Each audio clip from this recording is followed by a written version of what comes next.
Continuar con el tema de militancias, con el rescate de la memoria histórica que empezamos el año pasado. El año pasado nos centramos en militantes antifranquistas entre 1956 y 1976 y este año vamos a dedicar este miércoles y los 3 siguientes a recoger testimonios de militantes que participaron directamente en el movimiento que genéricamente conocemos como mundo obrero. Todo el movimiento obrero en Cantabria pues prácticamente ha pasado con muy poca atención por parte de la historiografía, tanto a nivel local como a nivel regional, y con un estruendoso silencio por parte de lo que es la historia oficial de la Universidad de Cantabria. Como todos sabéis, más o menos, pues, haciendo una pequeña síntesis histórica, el movimiento obrero en España empieza a tener un mayor auge desde el final de la Guerra Civil, que en el 39, bueno, hay hasta el año 56 prácticamente el movimiento es prácticamente nulo. A partir del año 56 y con las primeras jornadas que marcó el Partido Comunista de España por la reconciliación nacional, empezó a haber cierto movimiento que principalmente se impulsó a partir del año 58, cuando empieza a tener mayor auge, hasta el año 64, cuando ya prácticamente llega a su cúspide, y de ahí ya va avanzando hasta la década de los 70. Podemos centrarnos que en el movimiento obrero hay 3 factores que podríamos señalar como determinantes. Por un lado, lo que es dentro de la España oficial, al final de la década de los 50, la autarquía llega a su final, el franquismo cambia sus ministros azules por ministros tecnócratas, con lo cual empezaría lo que conocemos todos como el desarrollismo. Por otro lado, hay otro factor determinante, que es el auge de los movimientos estudiantiles, de los movimientos obreros, que empiezan a tener su origen tanto en las minas de Asturias, que luego se van trasladando tanto a Cataluña como al País Vasco, como Madrid, donde cada vez va cogiendo mayor auge. Y luego hay un tercer factor que también importante y a destacar, que es el cambio de lo que podemos conocer como la Iglesia oficial. Hay, evidentemente, a finales durante los años 50, hay una Iglesia oficial, una Iglesia jerárquica que colabora activamente con el régimen, que sostiene ideológicamente al régimen, pero por otro lado, a su vez, hay una serie de militantes cristianos con el auge de cierto tipo de clero que se va formando y va acercándose a la población a través de la OAC y de las JOC. Entonces nos encontramos que en estos orígenes y desarrollo del movimiento obrero, prácticamente casi todos los militantes participan o provienen tanto del Partido Comunista, tanto del interior como del exterior, como del mundo cristiano de base. En España, como he dicho, pues más o menos el auge empieza alrededor de los años 56 y se va desarrollando hasta los finales del franquismo, y en Cantabria no es una excepción. En Cantabria, aunque lógicamente con una menor implantación o no tanto implantación, o con una menor trascendencia que en otros sitios, pero por supuesto existió, y pese al silencio oficial sigue existiendo. Hubo movimiento obrero, hubo huelgas, hubo manifestaciones y hubo militantes que estuvieron en esas luchas obreras. Y en este ciclo que iniciamos hoy, lo que queremos es dar la voz a esos militantes.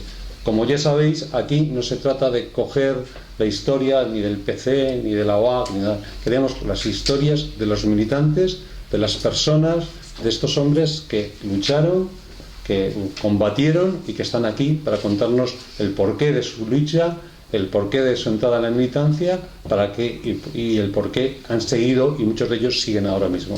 Así que le damos la voz a Tino para que haga la introducción a Evelio.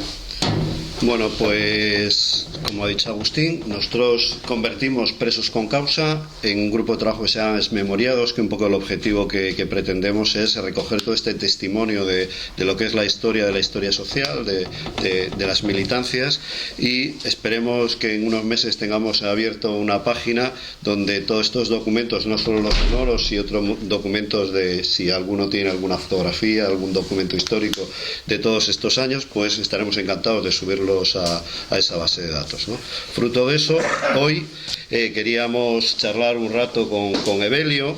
Evelio nació en 1931 en un pueblo de Burgos. A los 12 años le mandaron interno a los Escolapios, donde le aguantaron 2 años porque le expulsaron. Se define él como cristiano, por eso, porque siempre trabaja con los más desfavorecidos, y a partir del año 55 ingresó, después de venir del servicio militar, ingresó en Estándar Eléctrica, ¿no?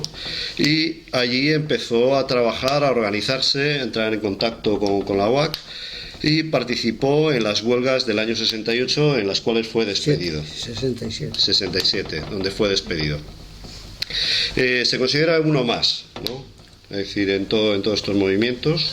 ¿Una persona más? Como uno más, de los que participaron, tanto en la fundación en Camargo de la UAC, tanto en la fundación de Comisiones Obreras, tanto en la fundación del PC, y tanto en Izquierda Unida, ¿no? Pero él se sigue considerando uno más, ¿no? Entonces, hoy sí queríamos un poco que empezaras explicándonos cómo surge en ti la conciencia, la necesidad de estar organizado, de participar con otros en todo esto. Muy bien, pues ya sabéis quién soy, Evelio Saiz, Mozuelos. Alguien ha puesto Mazuelos, pero soy Mozuelos porque en la provincia de Burgos hay un pueblecito que se llama Mozuelos. Está cerca de un sitio que habréis oído nombrar muchas veces, que es Villarcayo. Creo que habréis oído hablar. Era partido judicial de la zona de Burgos, había 12 partidos judiciales, y uno de esos partidos judiciales la cabecera era Villarcayo. Y al lado hay un pueblecito que se llama, como he dicho, Mozuelos, y entonces cuando surgieron los apellidos, a los que eran de un pueblo así y estaban viviendo en otra parte, pues les llamaban, se quedaban con el apellido de Mozuelos, de Fernando, pues salía Fernández, del que vivía el molinero, se quedaba con el molinero, y así surgieron los apellidos en España. De ahí salen los apellidos en España. Y de ahí viene el tuyo. Y de ahí ese es el que yo me apellidé de Mozuelos.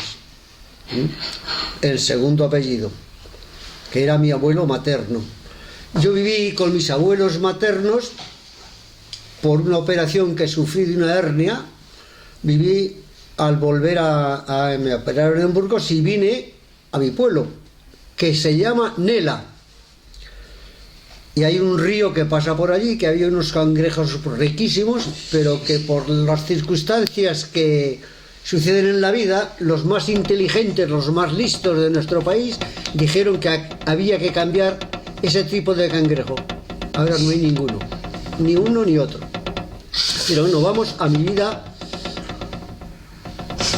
de cuando yo estuve en los Escolapios. Yo soy el tercer hermano de una cuadrilla de 8. O sea, somos 8 hermanos. Éramos 8 hermanos, ahora somos 6 porque 2 han muerto. Y nos vinimos a vivir porque un cuñado mío se casó con una hermana mía, la mayor, que ha muerto, y él también, y nos vinimos a vivir a Maliaño. Yo no quería estar allí, yo no era, soy jardinero, o sea, soy agricultor, pero de huertas, porque mi abuelo me enseñó a hacer, sé cómo se siembra el trigo, porque lo he segado con una hoz, con un dallo, que llaman allí. En fin, he vivido la vida de pueblo. Llegamos a Santander, yo marché al servicio militar al poco tiempo, estuve en Ceuta en automovilismo, y cuando volví, pues entré a trabajar en Cros,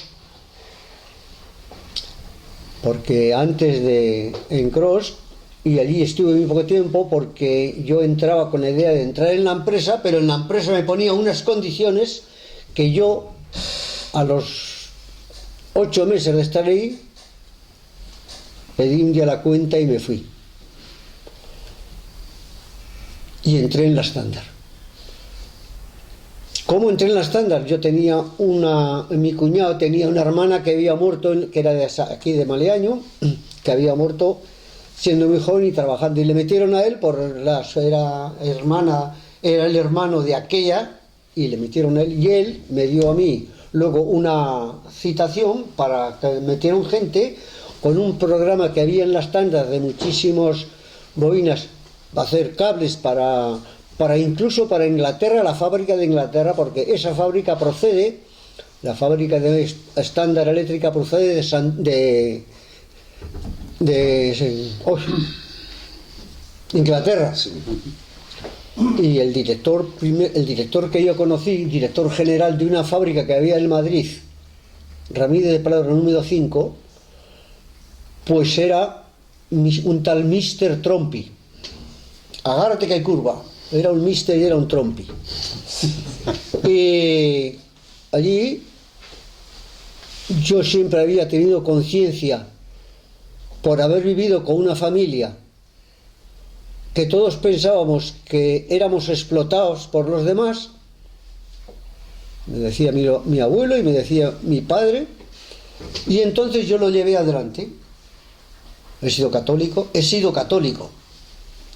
y me considero cristiano, pero no he dicho que he sido, que no lo soy, pero me considero cristiano, porque lo mismo que mataron a Jesús, aquel hombre que era hijo de José y de María, y que creía en Dios, y que por lo tanto todos los que estamos aquí reunidos, que estamos bautizados, somos hijos de Dios. Lo entendamos o no lo entendamos, yo no lo entiendo, pero quiero decir que somos hijos de Dios. Y aquel hombre era hijo de Dios, pero no porque fuera hijo de Dios, sino porque era hijo de José y de María, y se levantó contra el pueblo judío, contra Anás y Caifás, que eran los sumos sacerdotes del pueblo, que explotaban a la gente del pueblo. Y eso fue ese hombre, no fue otra cosa. Un hombre que luchó contra las injusticias sociales. Y yo, en la medida de mis fuerzas, he querido hacer lo mismo. No solo, siempre he estado acompañado. O sea que cuando yo hablo, no hablo en persona personal, que yo he sido, sino que hemos sido. Entré en la empresa y ya me encontré con muchas dificultades, me amenazaban, me cambiaban de un lugar a otro sin ton ni son. ¿Pero por qué te cambiaban? Porque yo protestaba de la forma en que se hacían las cosas y cómo se explotaba a la gente. Por eso era. ¿Cuántas horas trabajabais en él? Yo nunca trabajé horas extraordinarias. Lo tenía prohibido. Pero me lo prohibía mi conciencia. Yo decía que 8 horas. Pero estuvieron trabajando durante mucho tiempo, y aquí hay alguno que lo sabe, 12 horas. 12 horas. A 12 horas diarias. Sábados y domingos. A pesar de ser una empresa que era tipo inglés, que los sábados por la tarde no se trabajaba. O sea, era fiesta. Así estuvieron durante muchos años. Después ya fue el sábado entero, pero la gente, algunos tenían que ir porque se les ordenaba ir, y si no iban, les cambiaban automáticamente de sitios a sitios peores y de peor calidad. Entonces, yo, como católico que era entonces, teníamos un cura en Maleaño, que era de cerca de donde está el seminario de Montecorbán, de Corbán. Se llamaba José María Torres Revilla. Hizo la iglesia que está cerca de Cuatro Caminos, la bien Aparecida. Y ese hombre era un hombre que habíamos organizado en el pueblo una campaña para que todo el mundo pagase una pequeña pensión, o sea, una pequeña dávida mensualmente, para dar de comer a la gente que el Maleaño estaba necesitada. No tenían casas y lo pasaban muy mal. Y este hombre lo hizo y lo ordenó. Y es ahí donde empezó a funcionar la organización que se llama la OAC, Obreros de Acción Católica. ¿Y a qué nos dedicábamos los obreros de Acción Católica? Pues por medio del Evangelio, fíjate qué cosa más rara, sacar conclusiones de lo que estaba pasando, que era lo que había hecho aquel hombre. Y llegamos a la conclusión de que había que organizarse y luchar en las empresas y luchar en los sitios de explotación contra las injusticias que había con la clase trabajadora. Eso era algo más importante. No estaba yo solo, estábamos un grupo de personas. ¿En qué año sería cuando dais ese paso? Pues damos ese paso aproximadamente allá por el año 55. O que, algo antes, 55, así 2 años. El año 55. Empezamos ya a trabajar y íbamos a las reuniones, pero teníamos que tener la precaución de que no nos cogieran papeles. Por tanto, yo no puedo enseñaros a vosotros ni un solo papel, ni una sola fotografía, porque entonces, claro, no había máquinas para sacar fotografías como los hay ahora con esos aparatos, que yo no les tengo un móvil aquí para hablar cuando me llaman y se acabó. Y el teléfono de casa, pero no sale nada más. Empezamos a luchar, a prepararnos, y de ahí sacábamos las conclusiones de la clase trabajadora que aquel hombre defendió con toda su alma hasta que le mataron, y ahí empezamos. Se pasa el tiempo en la fábrica, yo soy cambiado varias veces de puestos de trabajo, y llega el plástico, que no lo había. Explica qué es lo que hacéis allí, porque igual hay gente que no sabe a qué se dedicaba. Bueno, que no había. ¿Qué hacíamos en aquella empresa? Pues simplemente hacíamos los cordones de los teléfonos y las acometidas que iban por el suelo, las bobinas, esas si las habréis visto muy grandes que hay algunas veces, ahí estaban los cables que atraviesan incluso los mares, por debajo de por ejemplo, a Ceuta y a Melilla y a muchos otros países. Entramos, ¿por qué? Porque hubo un pedido muy grande desde Inglaterra, que se mandaba a Inglaterra porque aquí salía más barato, porque los obreros aquí, a pesar de ganar menos y vivir peor, pues teníamos que trabajar. Llegó un momento en que en una determinada ocasión nos quitaron una paga extraordinaria, y al quitarnos la paga extraordinaria, pues decidimos hacer una huelga, que fue la segunda que se hizo en Cantabria.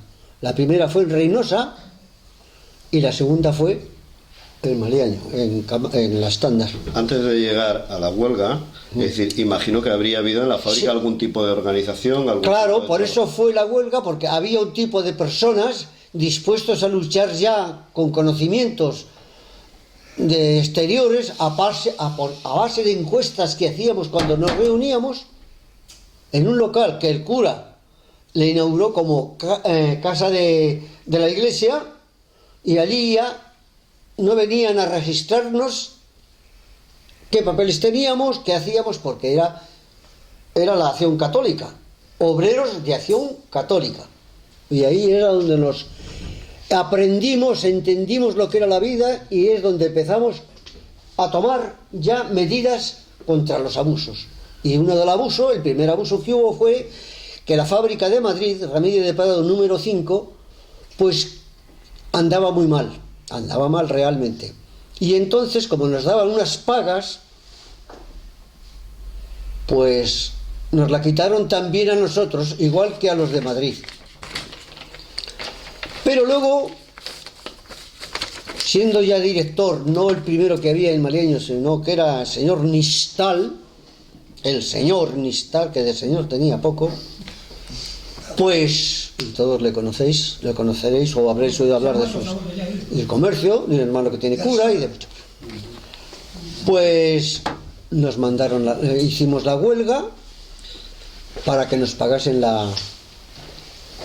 pero nos mandaron a la calle a 8 personas para siempre, y luego a otras 25 o 30 que éramos los que estábamos moviendo, lo habíamos conseguido hacer parar la empresa, que costó mucho. Algunos se saltaban por las tapias para entrar a trabajar para que no les dieran.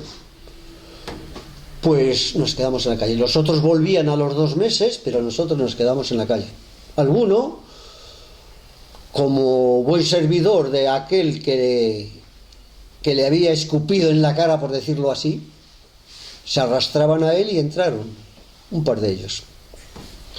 Antes de seguir, porque Vamos a ver. nos tienes que hablar de lo que eran los jurados de empresa, Sí, las elecciones sindicales que organizaba el sindicato vertical. Eso, en las elecciones había el sindicato vertical que estaba en poder del Estado. Nosotros ahí no pintábamos nada, era el gobernador eso que tenía de San Cantabria, el que estaba en el sindicato donde ahora está Comisiones Obreras y el PSOE.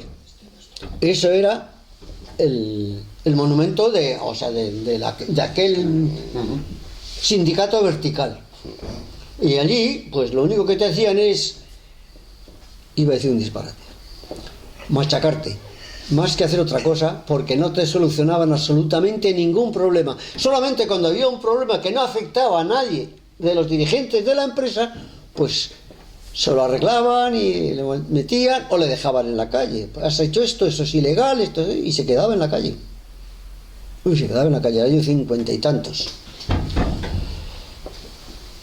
A mí me echaron y estuve 11 años fuera de la empresa, porque yo era un díscolo, yo era una persona poco agradable a la empresa, porque protestaba en cuanto había alguna cosa que no estaba dentro de mis...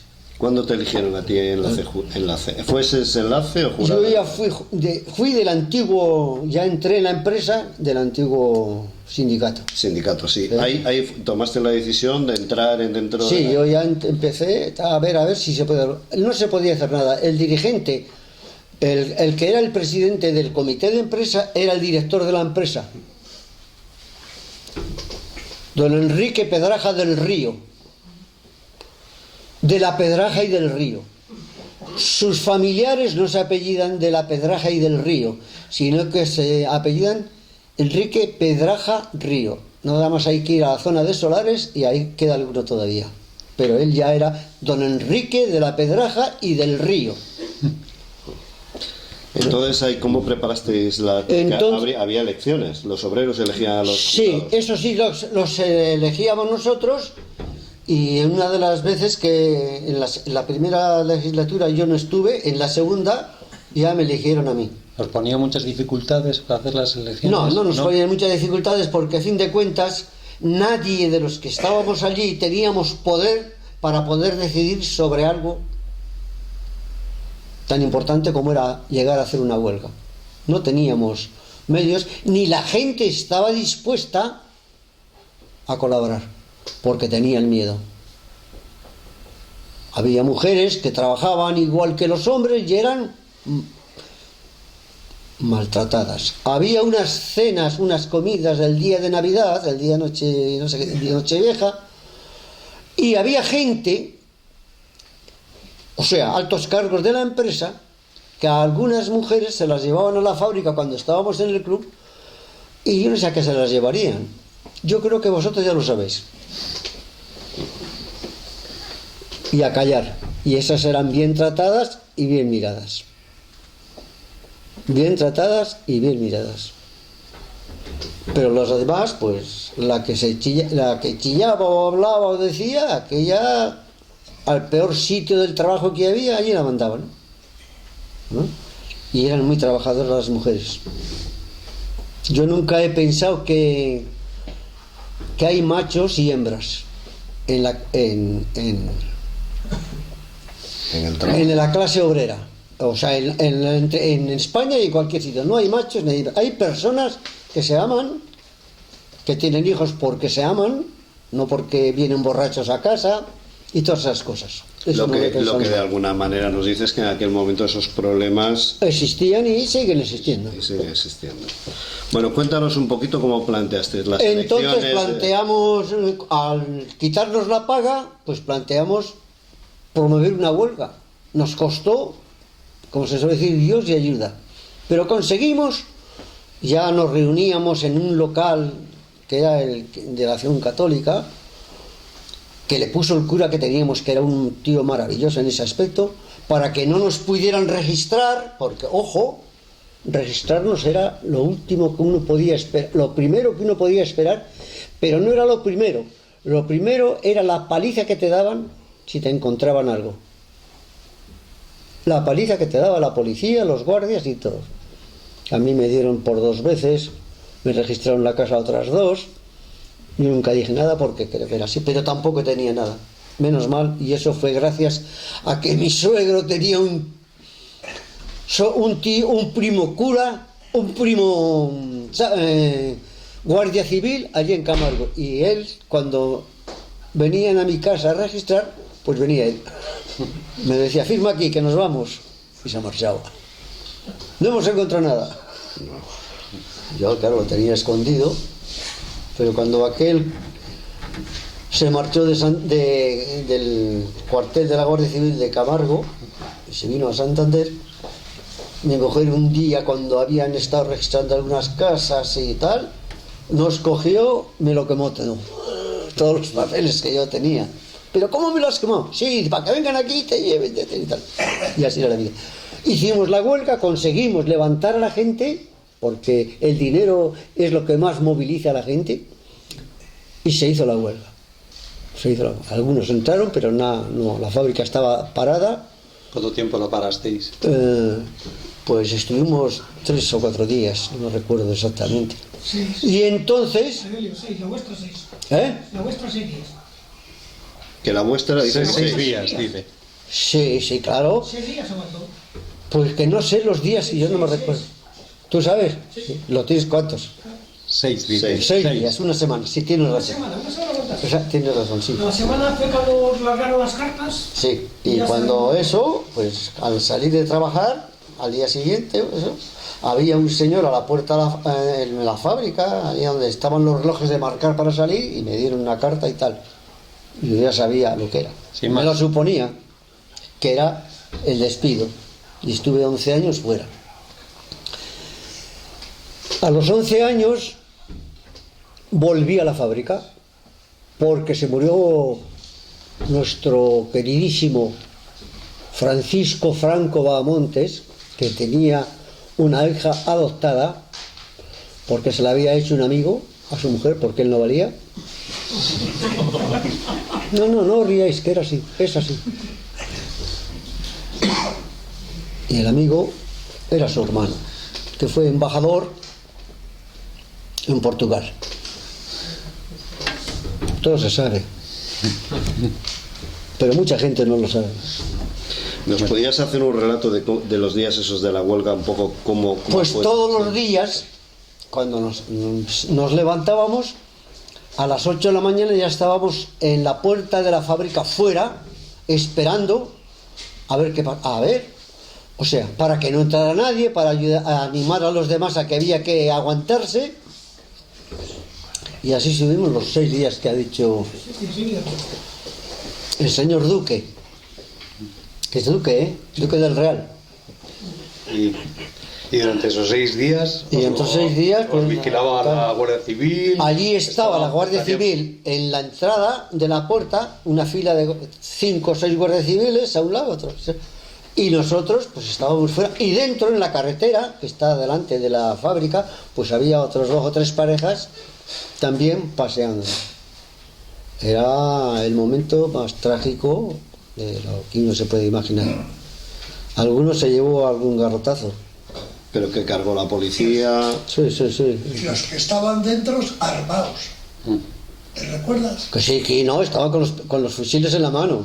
No tenían pistolas, tenían fusiles y así, con él así, colgando así, esperando allí. Y eso fue, volvimos a entrar en la... Bueno, ya yo no volvió la empresa a funcionar porque al final se cobró aquella paga, que nos habían quitado ilegalmente, porque la fábrica de Madrid estaba mal y a nosotros nos la quitaron. Y al final nos la dieron. Cuando yo entré en la fábrica ganaba 131 pesetas a la semana. Me echaron, pero al morir Franco yo lo denuncié otra vez y lo denunciamos todos los que estábamos, fuimos a juicio y lo ganamos. Y nos ofrecieron 700.000 pesetas. Y hubo 2 o 3 que no entraron. Dijeron, yo cojo las 700.000 pesetas y yo ya estoy hasta las narices. Y y no quiero saber nada. Y yo dije que yo volvía, aunque tuviera que marcharme al día siguiente, que yo tenía que entrar allí. Y entré otra vez a la empresa porque gané, y a los 4 meses o así de estar allí, hicimos otro paro, otra huelga, otro paro, sin salir de la empresa, sino plantados en el trabajo. Y yo estaba en una sección donde había muchas mujeres trabajando, más que hombres, que eran los que hacían los cordones, esos rizados que venían para los teléfonos, sí. Para los teléfonos, y donde se hacían y ellas eran los que lo rizaban arriba, encima y luego abajo también. Y me volvieron a castigar 2 meses. También fui a juicio, y entonces estaba el sindicato todavía, eso. El sindicato vertical todavía. Y lo gané. Lo gané porque ya teníamos abogados. ¿Y por qué ya estaba muy organizada la OAT. ¿Por qué hicisteis esta huelga? La segunda huelga era porque había unos cables que andaban por el suelo por allí y era peligroso, y alguno ya se había pegado el chispazo allí y tal, y no sé qué, ¿eh? Y entonces pues se paró, porque además en la fábrica mismo no estaba muy en condiciones todo aquello, era producir y producir y producir, y si se traían máquinas nuevas eran para hacer el mismo plástico que primero se hacía afuera y se traía a la empresa, y había una máquina nada más que era la Machinery, que la llamábamos la Machinery porque era antiquísima, había venido de Alemania y había estado funcionando en Alemania, y la pusieron allí para hacer el cordón, y me castigaron 2 meses de empleo y sueldo. De empleo y sueldo, claro. Luego ya volví otra vez porque gané el juicio y me tuvieron que readmitir. Pero siempre he sido el hombre díscolo con algunos otros más. No estoy hablando solo de que yo era solo, eso nada. Había compañeros muy buenos y muy luchadores. Es lo que te iba a preguntar, el resto de compañeros que estuvisteis todos juntos en la huelga, ¿todos procedís de la UAC o algunos procedían? Casi todos de la UAC. Casi todos sois de la UAC. Aunque no hubieran sido de la UAC, sí que eran hombres que habían estado con nosotros en las tertulias que teníamos en el centro que teníamos de la UAC, que era un centro de acción católica, obreros de acción católica, y ahí estábamos todos, y siempre preparándonos para ver cómo y de qué manera se hacía. Y entonces hubo muchísima gente de las zonas de todo el valle hasta de al lado de hay un pueblo que hay cerca de Puente Arce. El cementerio de Ciriego, San Román, y de otro pueblo, bueno, es igual. Y estaban con nosotros, y gente de Maliaño, que aunque no eran de la OAD, Obreros de Acción Católica, pues sabían cómo actuábamos en el pueblo y veníamos.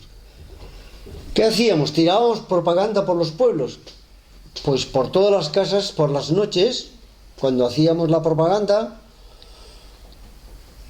que ya nos la hacía la Acción Católica de Santander, que está, ¿cómo se llama la calle esa? Rua La Sal, que ahí también nos reuníamos, gente de la OAC que había de Santander, y ahí hacíamos había una máquina para hacer fotocopies y todo eso, y lo repartíamos.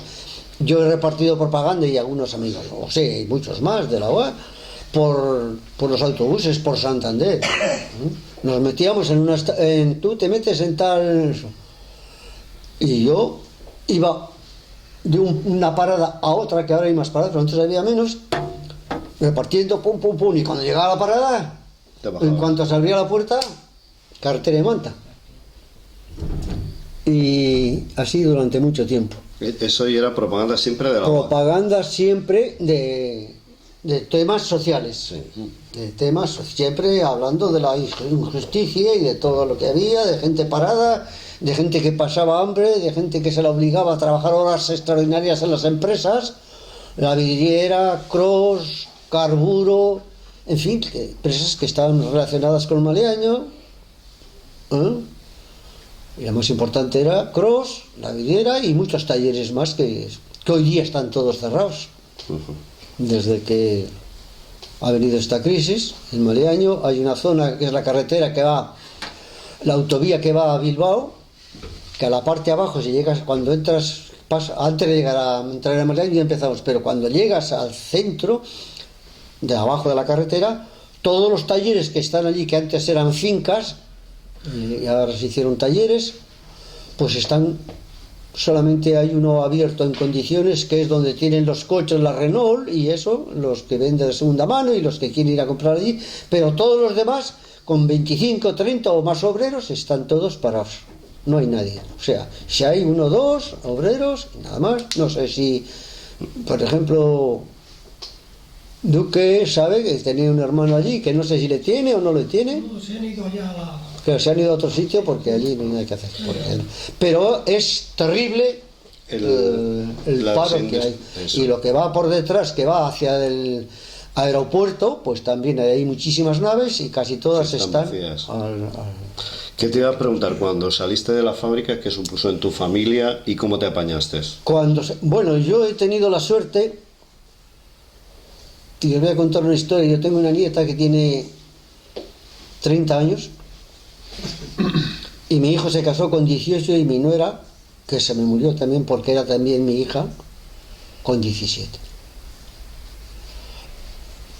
Y yo siempre he tenido el medio, se me ha hecho, me preguntó una vez que la recía el pelo a mi nieta, enterito, porque había venido del colegio diciendo que había ido una niña con todo el pelo rizado, abuelo, y le dije yo, ¿quieres que te lo rice yo? Y le hice una cantidad de trenzas en la cabeza, mi mujer se montaba de risa, y el domingo por la noche se lo solté y le dije, ahora que te ponga eso que se ponen las mujeres en el pelo. ¿Qué es? ¿Qué sé yo? Díselo a tu abuela. ¡Abuela! ¡Abuela! ¡Abuela! Y al día siguiente, cuando fue, ella iba contenta porque llevaba el pelo rizado como más que la otra niña, y me llamó a los 3 días la maestra. Digo, ¿qué habrá hecho esta? Porque la nieta vivía con nosotros, no vivía con sus padres hasta los 12 años y ahora sigue yendo casi todos los días. Me llamó la maestra y me dijo, y te digo, porque en ese refrán va a venir, porque yo no he tenido nunca problemas para ganar dinero. Siempre por mi cuenta, ya nada de las empresas no nos metían, a los que habían echado, no nos metían a trabajar. Y entonces, pues, me llamó la maestra y me dijo que si yo había rizado el pelo a la niña, digo, sí, o sea, es peluquero. Me dijo, y yo le pregunté, y yo le dije, pues sí, soy peluquero, albañil, fontanero, reparo coches, los pinto. Esa fue mi vida, los pinto, en fin, lo que haga falta, los bajos, todo. Y digo, no soy carpintero porque no tengo una zuela. Entonces quiero decir que yo he sabido ganarme la vida haciendo todo eso que he dicho, menos lo de carpintero. Haciendo, porque he arreglado coches, los he pintado, me enseñaron a cambiar las bujías de los coches, a cambiar los platinos, a cambiar ruedas, a todo, porque tuve un taller junto a Muebles Perojo que ha desaparecido. Allí había un taller grande que el local era de uno de Madrid, de Bilbao, y yo allí puse un garaje de engrase y lavado y estancia de coches. Primero trabajé de fontanero, hice una fontanería que algunos la conocen, que se llama Fontanería Amigo, esa la hice yo, y luego se quedó mi cuidado con ella. La puse en Santander, pero no me gustaba la forma de trabajar porque no hacían más que llamarme a limpiar váteres, y cisternas y cosas de esas. Y entonces fue cuando me puse con uno que le había echado que no volvió, con un garaje en la calle de Floranes, y después le puse yo allí más para arriba. Cuando te echaron de la empresa, en este periodo de tiempo, eso es lo que hice. ¿Intentaste entrar en alguna otra empresa? No, porque no nos admitían. No, sí, no se admitían. Fuimos, sí, pero el hecho de que ya te hubieran expulsado de esta, sí. Es que te había marcado, de allí, ¿no? me había marcado y no, coño, que es que la empresa nos da trabajo y si te metemos, igual nos lo quita y se lo da a otros. Uh-huh. O sea que... Los talleres buenos que había y que hay un taller que era de uno de astillero, pues ahí sí fueron a pedir trabajo a algunos y no se los dieron por eso mismo y yo fui Y tampoco. No. O sea, que había temor a que la represaliara. empresa, que era una empresa, la de, no sé cómo se llama esa empresa, Duque, que iba a hacer máquinas para la fábrica, o hacía. Barea. Eso, Barea. Y se hacían cosas para la fábrica. Y claro, si iban allí cuando fueron a pedir permiso y a otros talleres, como trabajaban unos para Barea y otros trabajaban, y Barea trabajaba para la fábrica, pues era muy peligroso meterse ahí. Pero yo a mi mujer lo único que le decía, toma 7.000 pesetas, hasta que no se te acaben no me pidas más, porque yo no puedo. Y eso ha sido a largo, durante ese tiempo, pasando calamidades, claro, que no creas tú que porque mis hijos no les faltó nunca un medio, pero yo económicamente, en mi casa no había, a veces, ni mocos porque no nos podían salir. O sea que eso era la vida. Y después he seguido trabajando y luchando, y sigo trabajando y luchando y defendiendo o viendo, por ejemplo, ahora que hay aquí mujeres, el matrimonio de una forma distinta a lo que se está viendo. No hay un macho ni hay hembra. Hay dos personas que se aman y mediante el amor que se tienen hijos. Pero no porque sean machos, sino durante el amor que tienen, que tengan hijos. Y eso es lo que he procurado con mi mujer. Y yo aprendí a muchas cosas más. Aprendí con mi mujer y con mis padres también y con todos, porque lo hacía, pues mi padre hacía comidas, mi abuelo ayudaba a mi abuela a hacerlas, pero mi mujer me acabó de enseñar a hacerlas, hacer una paella, hacer un cocido de garbanzos, de alubias, de lentejas, de lo que haga falta, y no tengo ningún problema, porque soy viudo, que hace 4 años que se murió, lo hará el día 29 de este mes, que se murió mi mujer, y la casa sigue funcionando. Yo pongo la lavadora, yo plancho la ropa y yo la coso. Es más, tengo una nuera que es enfermera, que cuando se le rompe un botón viene y dice a mi hijo y le dice: Javier, sube esto a casa que para que me ponga estos botones tu padre. Coso. ¿Qué te va a decir? Riendo y eso todo.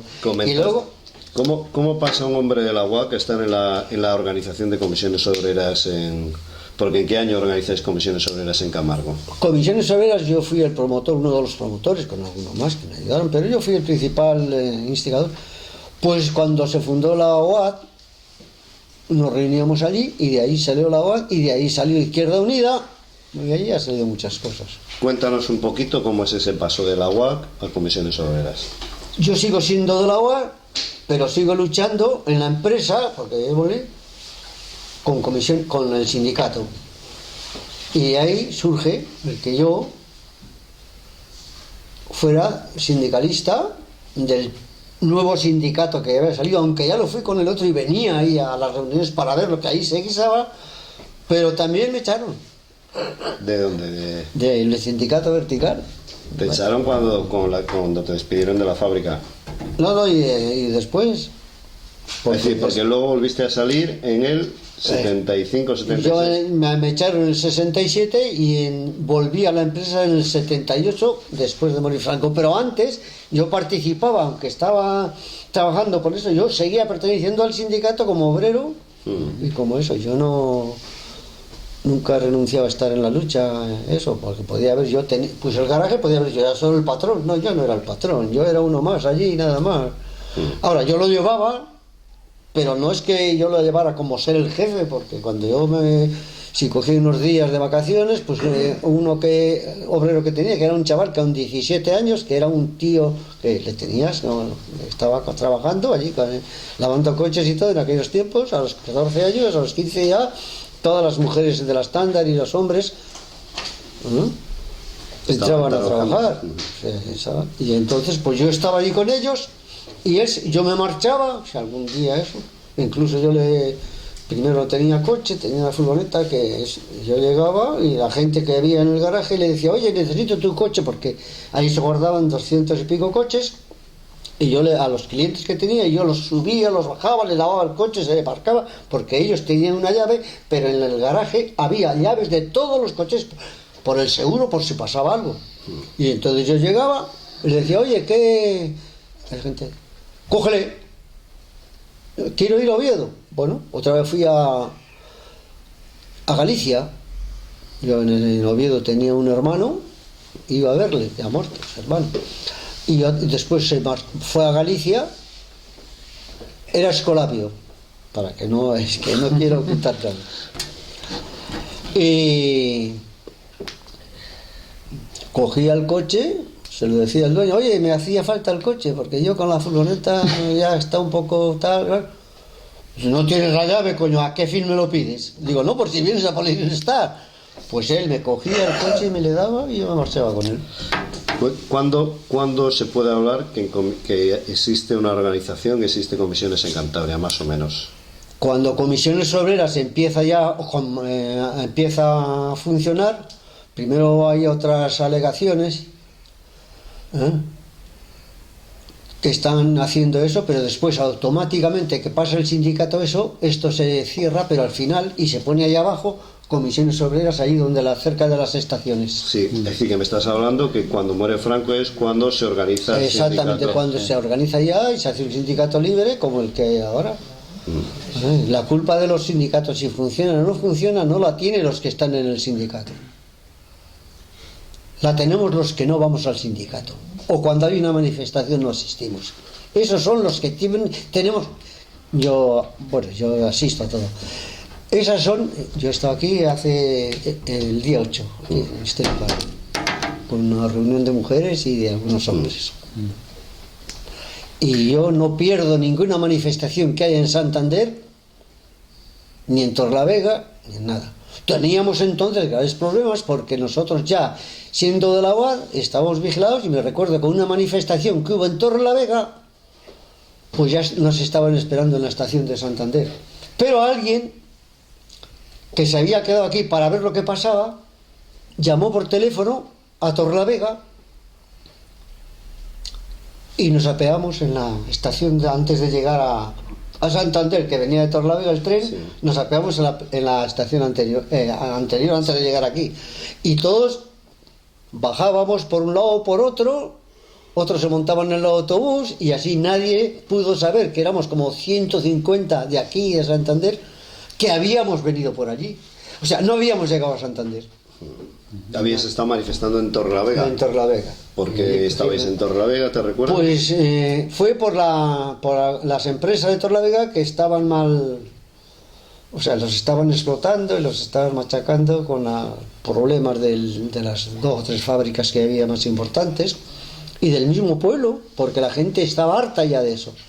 Y ahí había veces que conseguíamos, porque en la OAD estaba en Torlavega también. No estaba, por ejemplo, en Astillero, no estaba en la zona de Bilbao casi en ningún sitio, pero en los demás sitios, aquí en Santander, en Bezana, antes el pueblo Bezana, estaba extendido por toda la provincia y por toda España.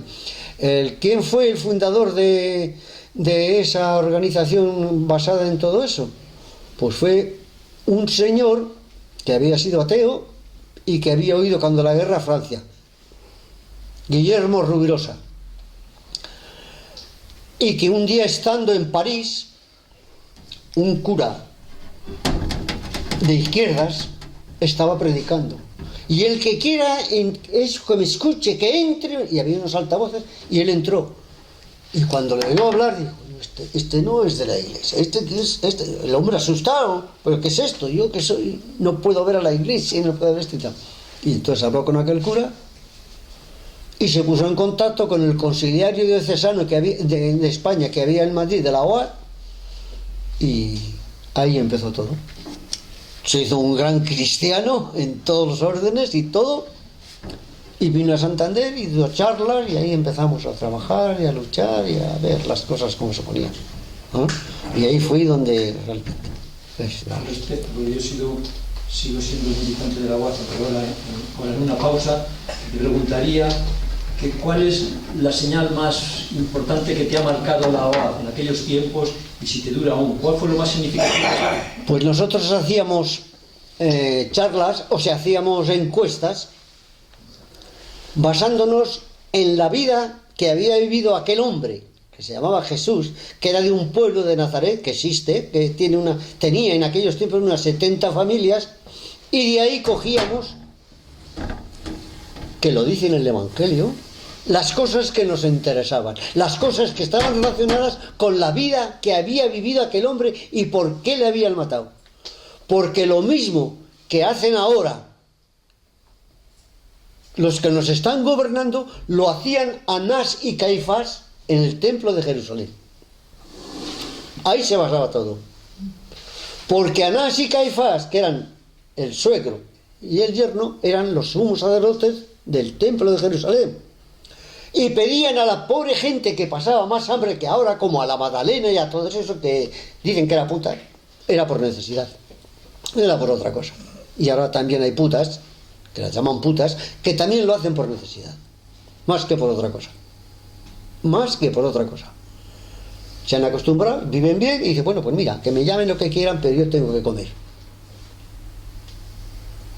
Una mujer que en aquellos tiempos de antaño tenía un hijo de soltera, aparte de que se la había hecho a lo mejor el patrón donde había estado sirviendo, que normalmente solía pasar eso, esa estaba perdida.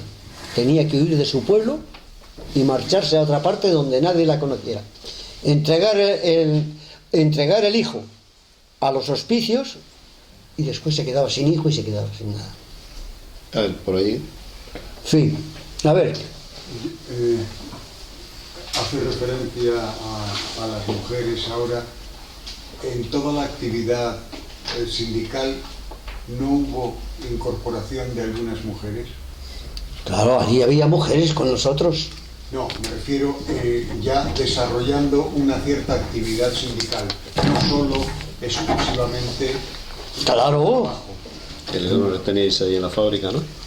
El Leonor. Claro, Leonor, Carmen. Explícale un poquito quién fue.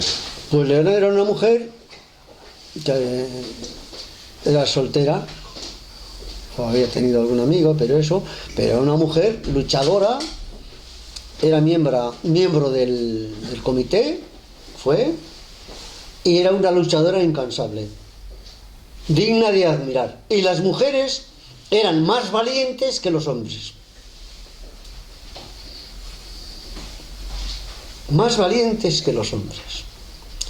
El día que me castigaron los 2 meses, yo estaba en un departamento donde más del 70% eran mujeres. Y fueron las que primero, yo le digo, ¿qué? ¿Nos tendremos que parar? ¿Usted? Sí, todas nosotras, sí. Ellas se pararon por un famoso lío que había, de aquellos cables y de cómo estaban las máquinas. Más que hombres. ¿En qué año? O sea, ¿en qué año? Porque comisiones, más o menos, ¿en qué año? Comisiones existe de manera clandestina antes. Sí, claro, yo pertenezco. Claro. Con el franquismo. Y tal. Pero digo, ¿en qué año cuando empezáis a formar? 2 preguntas. Una, cuando hacéis la primera huelga, ¿cuánta gente trabajaba en la estándar? ¿Lo sabes? ¿Lo recuerdas? 1800 y pico obreros. O sea, muchísimo. ¿Y en qué año más o menos empezáis la OAC a formar el grupo, no el grupo de la OAC, sino el sentir de nuestro en la formación de comisiones en Maliaño, después de muerto Franco? Sí y no. Ya éramos grupos clandestinos que veíamos, y ahí está. Ya eres grupos clandestinos de comisiones, eso. Cuando muere Franco, se da la liberación, entonces sale a la luz. Claro, sale a la luz. Antes estaba ya claro, no como comisiones obreras, sino como grupo revolucionario, y que nos reuníamos pues en Somo, en la playa. Llegábamos ahí un grupo de personas, llevábamos el Evangelio, por si acaso venía la policía, porque ya nos conocían, y ahí teníamos papeles, y después aquellos papeles Normalmente, después que lo habíamos estudiado y tal, nos lo llevábamos cada uno el que se atrevía, y había otros que no lo querían llevar y lo metíamos en la arena, hacíamos pum, pum, y ahí se quedaba. ¿Ah? Allí nunca iban los nombres ni nada de nadie. Vamos a ver, voy a hacer una serie de matizaciones. La primera, ITT está en estándar desde cuando se fundó el primer ferrocarril. ¿Vale? ¿Quién? ITT. Sí, pero aquello desapareció. Un momento. Yo no quiero hablar de eso, ¿eh? O sea, No, que no voy a eso. Voy a que cuando tú dices de lo de Mr. Trumpy, quiero matizar, Mr. Trumpy salió de director de la CIA. Todo el director de la CIA pasaba a ITT, de presidente, ¿entiendes? Recuerdo de eso, que fue cuando yo trabajaba en el marketing, tú lo sabes. Y hay otro detalle que no se ha contado. José Duque le sabe bien. Tú estabas enjaulado entonces. Fuimos a las elecciones de 1974 sindicales y les ganamos las elecciones a los sindicatos Muriedes. ya, pero es que yo ese trozo no lo he vivido. Claro, que ya te he dicho que estabas enjaulado. Del 67 al 78. Claro. Si no habías estado ahí, coño, no vas a estar. Pues esa era la historia de...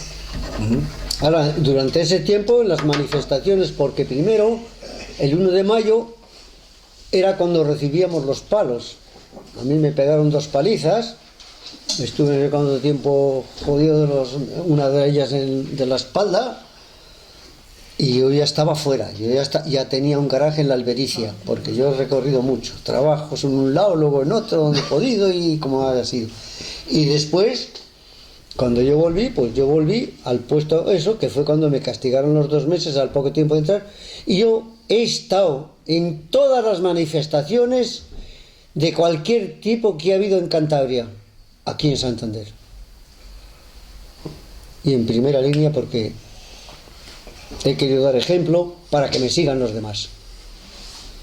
El otro día estuvimos aquí en una charla, ¿qué día ha sido? El día 8. ¿Eh? Y para ti, ya que sacas este tema de que sigues practicando, manifestando y demás, ¿para ti qué valor tiene la militancia hoy en día? Pues la militancia tiene si todos los trabajadores y todas las personas que son de la clase media o baja nos reuniéramos, tendría tanta importancia que el gobierno que tenemos no existiría. Esa es la importancia que puede tener. ¿Sigues pensando que tiene un valor, un sentido? Claro. Es que la mayoría, el 70 y tantos % de los trabajadores de España, de la gente humilde, son el 70 y tantos %. Si el 70 y tantos %, imaginémonos que hay un pequeño bar y aquí somos unos tíos que nos negamos y ocupamos todo local, que nos negamos a tomar nada del bar. El bar o nos echa o nos cierra, o tiene que cerrar él. Si ahora el pueblo, cuando hay manifestaciones en contra de algo, en vez de haber 1000 personas y hubiera 10.000, el gobierno se lo iría pensando y diría, o cambio, un día vienen los 10.000 aquí y nos llevan por delante. Sin embargo, cuando hay unas manifestaciones, la gente, yo no los veo a muchísimos que yo conozco, que han sido hombres hasta cierto punto, que te hablan contigo y no están de acuerdo con lo que está pasando. Coño, pues ¿dónde estabas el día ese? Que yo no te he visto. Es decir, de alguna manera lo que estás diciendo, que de boquilla todos vamos bien. Pero de boquilla luego todos pasamos hambre, pero de boquilla a la hora de trabajar no. Por eso yo entiendo que los sindicatos, que algunos dicen que son unos bandidos, yo digo que no. Yo digo que no. Los que somos bandidos somos aquellos que dejamos a los 10 hombres o 12 que haya en el sindicato, y estoy hablando de cualquier sindicato de cualquier tipo, no acudimos a la voz que ellos han dado de decir, vamos a hacer una huelga, tal, pues ellos ¿qué hacen? Nada. ¿Qué van a hacer? 8 tíos allá, ellos a paseo. Es el pueblo que está machacado el que tiene que pedir que salgamos a la calle, que luchemos y que no paremos hasta conseguir que no haya tanto ladrón como hay ahora en España. ¿Que los hay en algún sindicato? Claro que los hay. Si en todas las partes se cuela alguno para vivir del cuento. Yo fui concejal 4 años en el Valle de Camargo por el Partido Comunista, porque yo soy de la izquierda. Llega un día en esos 4 años y hacen una carretera que va, yo no sé si lo conocéis, del centro de Maliaño, de Muriedas, ya que está en Muriedas, hasta el cementerio de Muriedas, que hay como unos 3 kilómetros. Se aprueba el presupuesto en el ayuntamiento y en el presupuesto consta que tiene que tener como mínimo el aglomerado que van a echar 10 centímetros. Yo he tenido en Maliaño, pues he tenido amigos en el ayuntamiento y en todas partes, porque me he rozado con ellos. Agustín, Charterina Monar, Pereda, el secretario del ayuntamiento, y Santa Matilde, el jefe de aguas. Eran los que me contaban a mí, yo a callar, yo no iba a decir que me habían... Los que me sacaban fotocopias de aquello sin saber quién eran, y yo las tenía, y lo denuncié. El sindicato, de mi sindicato, tomaron que éramos del comité de empresa de la Estándar, pues casi todos pertenecían entonces a Izquierda Unida, al PC. Y íbamos a ir a juicio y se arrepintieron. El sindicato se arrepintieron, eso, el ayuntamiento, los concejales que había, se arrepintieron. Uno es primo de uno que está aquí. Era que se ha muerto. Me a la cabeza. Que era distinto a él, claro, por supuesto. Eso ya lo sabe él también. Espera un poquitín. Y entonces llegamos, y llega un día y dice que se retira la denuncia, o sea, que tiene que reparar la carretera. Porque no había echado por algunas partes ni siquiera 5 centímetros. Y en algunas menos. A aquel contratista que trabajaba para el ayuntamiento, a todos los que estaban con su partido, con el partido para aquel que gobernaba entonces, que el hombre no era malo, José María Bárcena era el alcalde, pero los que estaban con él, que era la UCD, los que estaban con él, allí había más de un marrano. ¿Qué pasó? Que a uno le había reparado la casa, ¿verdad que sí? Le había reparado la casa. Y el otro querían pasar de lo que no había gastado en la carretera para arreglar su casa y para dar a algunos más de lo que les está. Total, que tuvo que echar el asfaltado hasta los 10 centímetros en aquellos tiempos, por los años 80 o así, toda la carretera. Quitar las tuberías de agua que estaban debajo de las recogidas de agua que se rompe y los chupa, y lo hubiéramos bebido los del Valle de Camargo, sobre todo lo de Muriedas y Alto Maliaño, y tuvo que abrirlas, sacar las tuberías que estaban de agua debajo, ponerlas encima para que el agua no entrara, y le costó alrededor de 500.000 pesetas en aquellos tiempos de pago, más los obreros que tuvo que tener haciendo aquella obra. Y en aquellos tiempos, en Maliaño, hay muchos sitios que aquel señor los conoce, que a unos les hacían unas tapias de una forma y a otros les hacían tapias de otras. ¿Qué quería decir, José? No, vamos a ver que... Que es cierto, que tú lo conocías. No, yo más quería aclarar una cosa. Dime. No sé el objetivo de las charlas en concreto, en general. Entonces se quedan ahí 10 años, 12 años que no se cuenta la historia de la fábrica, cómo vuelve a surgir el movimiento y cómo suena la segunda huelga. Ah, sí. Sí, yo no estaba. Cuéntanoslo, aprovecha, tienes tu ocasión ahora. Surge por eso, pero yo entonces no estaba, y lo que me ha contado mi hermana, pero yo no, mi hermana Inés, pero tampoco puedo. Y no se empieza a decir cómo nace Comisión Ciudad realmente, cómo se junta la famosa asamblea, claro. La asamblea que dominó el valle en un momento muy críticos, Exactamente. cómo se ve la famosa huelga de metal, donde para todo el valle, casi todo Santander, y cómo nace por ¿Cómo muchas es cosas. eso? Cuéntanos. Cuéntanoslo. ¿Qué está hablando? Es terrible. No, pero bueno, yo ya he dicho, Esto es abierto. Estaba fuera cuando empezó. No, él en ese momento, vamos, esta gente... Duque, pero yo ya he dicho que yo, desde el año 67 hasta el 78, estaba fuera de la fábrica y no... Bueno, que hubo otra huelga después, claro, ya lo sé, cómo no. Si estuve yo en las puertas, y Valentín pues también lo sabe. Más memoria que yo. Bueno, así todo, es decir, No me voy a convertir yo en protagonista, ¿no? Ni yo No, tampoco. por favor. Pero No, pero es eso. 10 años cojos totalmente. sí. Bueno, Hubo muchas... Es que allí hubo mucho movimiento. Mucho movimiento. A partir Las de que esta gente huelgas, marcha... las huelgas empezaron con la famosa culebra, Sí. Claro. Sandalio y compañía, y luego ya terminaron, cada 3x2 había una huelga. Y terminamos el día 1 de enero de 1975 por hacer una huelga por cotizar por lo que ganaba. Lo que ganamos. Ahí viene el problema. Es que hay que Pusieron explicar de por qué chulos y de... se va. Que fue cuando que ya... Pero no, No, tú estás después. después cuando volví por algo parecido, por la fábrica de Madrid, fue cuando me castigaron los 2 meses, nada más por entrar. Es que entonces había 8 pagas al año, joder. Sí, Pero claro, pagas de miseria. hombre, no. Porque, joder, un especialista de estándar sacaba al mes 60, 70.000 pesetas, pero cotizado por 1.900. Y ahí vino el problema. ¿Por qué fuimos a la segunda Entonces, huelga? claro, Claro, y ahí fue donde vino el lío. claro. Pero yo- Entonces, A ¿qué ver, pasó? pero, hay ¿Qué que pasó? explicar, A hay que ver, explicarlo a desde que Bello marcha. vale, Emilio marcha. Se Entonces hace la ahora, huelga, son castigados 25 y se echa a todos.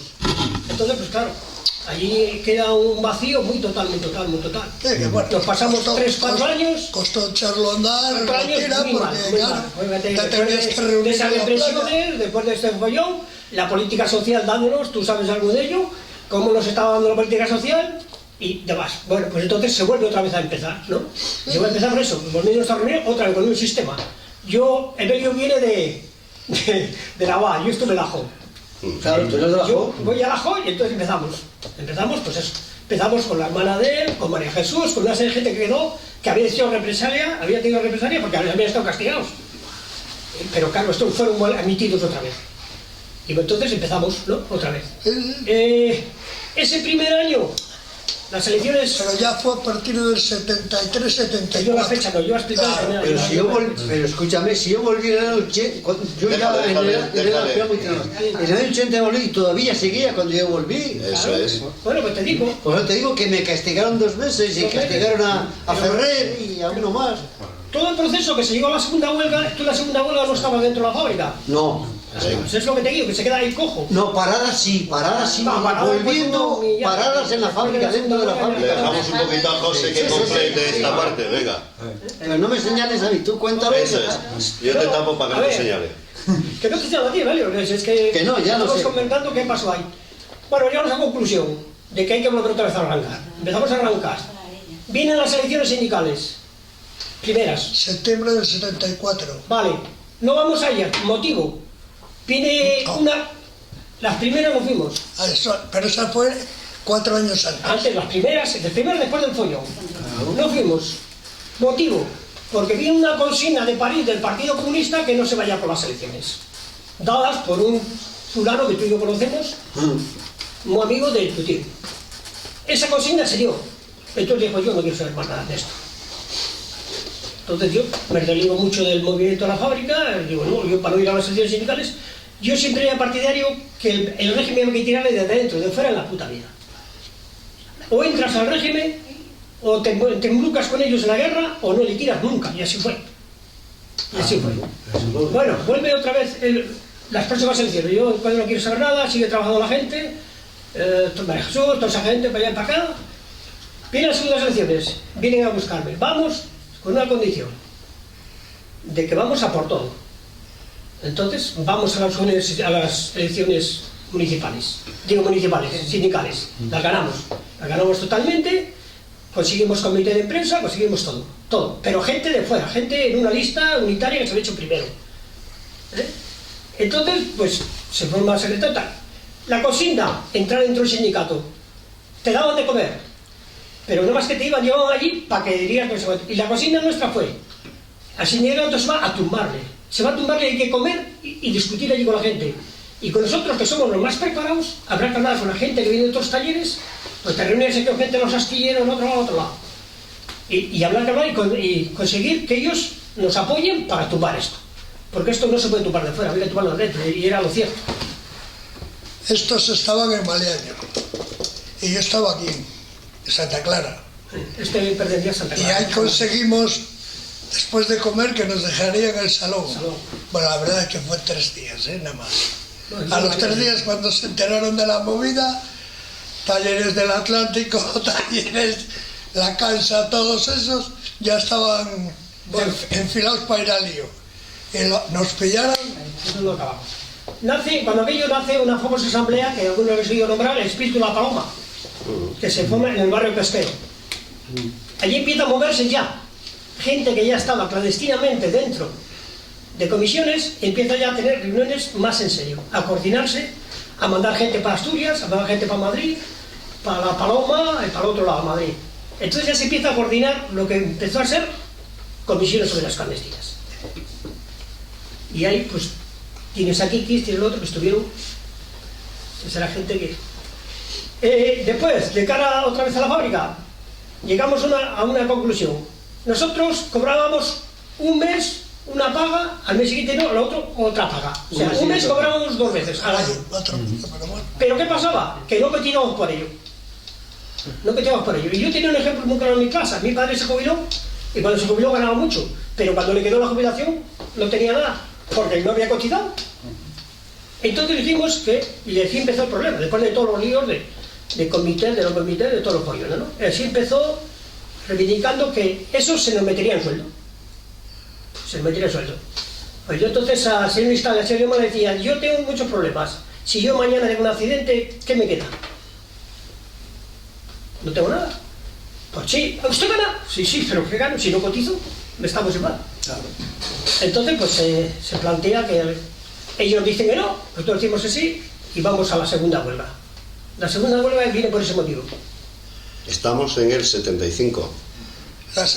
La huelga por cotizar, por la cotización. 75. Yo en la manifestación de eso, aunque yo no estaba en la fábrica, estuve en el pesquero.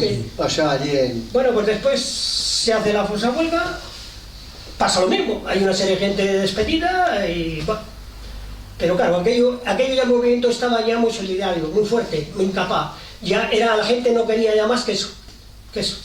No, ganar. Y luego es que a nivel general, los pequeños talleres y eso, se les defendía a nosotros. Es más, hicimos el primer convenio con el Patucas vivo todavía, Sí. El pequeño metal. Sí. El primero. Que solo queda de aquello el horario, porque entonces eran 48 horas semanales las que trabajaban. Y se lo dejamos en 40. Pero ya solo de aquello lo han negociado y solo queda el horario. Sí. Bueno, seguimos con después de ahí, pues bueno, la huelga nuestra, pues lo de siempre, ¿no? Pues 5 tíos con expediente, la presión era muy fuerte, entonces nos llaman a negociar, negociamos en el Bahía, que es la única vez que entró yo ante el Bahía y me quedé asustado. Digo, Dios mío, y que unas alpargatas. Y la primera vez dimos algo, negociamos con ellos y bueno, llegamos al acuerdo de que no va a haber represalias, se va a trabajar y después ya negociamos cómo se va a integrar ese dinero dentro de él. Claro, que no se podía hacer en 2 días. Bueno, pues ahí empieza, acabamos con el follón nuestro y empieza el famoso convenio del metal, aquel que paró toda la provincia. Entonces ahí ya sale Coterillo, y entonces ya aparece Coterillo aparece Coterillo por Maliaño. Entonces se coordina el famoso convenio del metal. Ese también es llevado por eso, por el Espíritu de la Paloma, y ya comisiones muy clandestinas, gente de todos lados, pero con una tendencia ya. Sí, Coterillo fue a negociarle, pero se le dijo, con unas condiciones. Aquí hay el señor cura que es el que le va a negociar. Pero antes... Señor cura es Isidro Hoyos. Isidro Hoyos. Sí. Pero antes despidió Talleres Herrera 1, Chivas 2, el Taller Mecánico de Torrelavega 2, los de las Maderas 2, un montón de enlaces. Y entonces subimos Cebrecos, Cebrecos y Valentín, a hablar con Istar. Oiga esto, dice, no, yo ahí no tengo nada que ver. Y digo yo, me cago. Como usted no, como esa gente no entra a trabajar, aquí no carga ni descarga ni un camión de esta gente, que eran los que sortían a la empresa. Al otro día todos a trabajar, tío. Pues nada, O sea, vea si llegamos a coger poder, ¿eh? Tino, hace Coterillo y Coterillo también aparece Isidro Hoyos, ¿eh? Sí. Isidro Hoyos aparece como... Ya está. Aparece, bueno, aparece pues, dentro de todo el programa. Bueno, y es uno de los que lleva y Estabais en la negociación. empieza ya, ahí empieza todo con los famosos Pitu y la Paloma, ahí empieza ya a la gente a... Después se muere el Pachi, pues ya la gente tenía más ganas de tirar para adelante.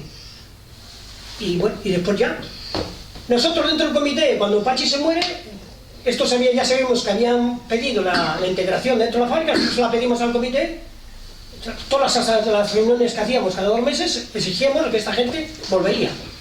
Entonces, lo cual, volvieron todos menos 2, ¿no? Menos Chicho. Uno, el chaval del almacén. Y Chicho. No, bueno, a Chicho no trabajar, volvió dices. a trabajar. Ah, no. No, el chaval del almacén no. Volvieron menos Chicho y ¿quién otro? El chaval del almacén no volvió. No, porque Chicho aquel y cobró chaval. 37.000 pelas, joder. No, 37.000 pelas, no. Bueno, oye, eso es lo que se dijo. Yo, ¿qué quieres que te cuente? 700.000. Bueno, lo que fuera. Y ¿Me entonces las ya, daban a mí si yo no vuelvo? Pues a él le pagaron 37.000 pesetas. Es más, dicho, Sí, por amigo. sí, pero es que ahí había otra cosa, ¿eh? Ah, Hubo bueno. otra cosa. Y por eso le pagaron menos. Pero a los demás, los que no volvieron, a Chicho 700.000 pesos. sí, pero es que ahí van metidos todos los sueldos que no se habían pagado. Ah, bueno. Claro. A mí, si yo no hubiese querido volver, a mí me daban 700.000 Claro, pesetas. claro. Y yo les dije que me tenían que dar 1 millón. Y que si no, digo, si me dais 1 céntimo menos del millón, no vengo a trabajar. Me dijeron que no y se acabó. Brevemente nos has Eso. introducido ese cacho que nos quedaba, ¿no? Exactamente. Bueno, ¿alguna cosilla más antes de partir? Sí, aquel señor que está ahí, algo que... Te pregunto si estás sindicado aún tú. Claro. Me alegro. ¿No tienes una escuela específica de reformación de los sindicatos? Yo pertenezco a la Federación de Pensionistas y Jubilados de Comisiones Obreras. Me alegro mucho de saberlo porque creo que nos puedes enseñar mucho. Yo estoy también sindicado jubilado en la docencia y hago lo que puedo mínimamente, pero bueno, hago. Y que me alegro mucho de haberte conocido aquí hoy, que no venía otros motivos que ahora os podré decir si cabe. Pero ¿cómo ves tú la diferencia entre los buenos militantes obreros de aquel momento, en el que creo que había más solidaridad, cajas de resistencia y más participación, y hoy en el que todo se delega a los elegidos representantes que viven de la subvención de los gobiernos, que a mí me parece bien que puedan vivir luchando por la paz? ¿A los representantes del sindicato? Claro, y somos, creo que son sindicatos serviciales, de funciones, de formación, de cosas, y yo no sé si los obreros se forman o no se forman, aunque lo que forman es una realidad, pero no sé en tu tiempo si no teníais tiempo de formarlos, porque bastante os formabais con la lucha, ¿no? Pero ahora la gente que no participa en la lucha, yo no sé quién se invita a participar, que dices tú, los no afiliados y los afiliados, ¿cómo se forman, cómo nos formamos todos de nuevo? Bueno, los sindicatos mandan a todo el sindicato, por lo menos el que yo pertenezco, manda a todos los militantes de su sindicato, le manda una carta, y a ti te la habrán mandado, si eres el sindicato, una carta a casa. Yo eso es lo que no he traído, mira, y eso es con las que tengo, de lo que se va a hacer, de lo que se va a eso, de una charla que va a haber para indicar esto y todo. Y la gente pues no va. Bueno, ¿por qué? Pues porque unas veces no pueden, otras veces, por lo menos en mi caso, yo siempre que manda ha habido hace poco una reunión y yo estaba en la cama, pero mi hermana ha venido y luego me ha venido y me lo ha contado, qué tal ha estado, qué tal esto, todo lo cosucas. Que no hay lugares donde se pueda uno instruir, pues es que tampoco el sindicato tiene suficiente dinero para poder decir voy a abrir un un local donde pueda venir la gente a aprender o a esto o al otro. Eso es el gran tema, porque tú vas a otros países y es obligatorio afiliarse al sindicato europeos. Que no participes es otra cosa, pero que te quitan de tu sueldo porque una pequeña parte para el sindicato, sí. Y hay países. Vayamos a Francia, Alemania, que me diga. Claro. Entonces el sindicato puede ser fuerte y luego que esté controlado, que eso sí también hay que hacerlo, porque sin ir más lejos, en Comisiones Obreras, en Santander, ha habido un señor que se ha manchado las manos. En cuanto se han dado cuenta, le han votado. Los dos señores de Madrid, de Comisiones Obreras, de Izquierda Unida, de Izquierda Unida, que me diga, en cuanto les han cazado, fuera de seguida, y les han echado. No lo ha hecho ni el PSOE ni lo ha hecho el PP, por todos los medios, tratando de que todo se tape. Yo escucho todas esas cosas todos los días en la televisión, porque eso es mi programa favorito de la televisión, es escuchar todas esas cosas.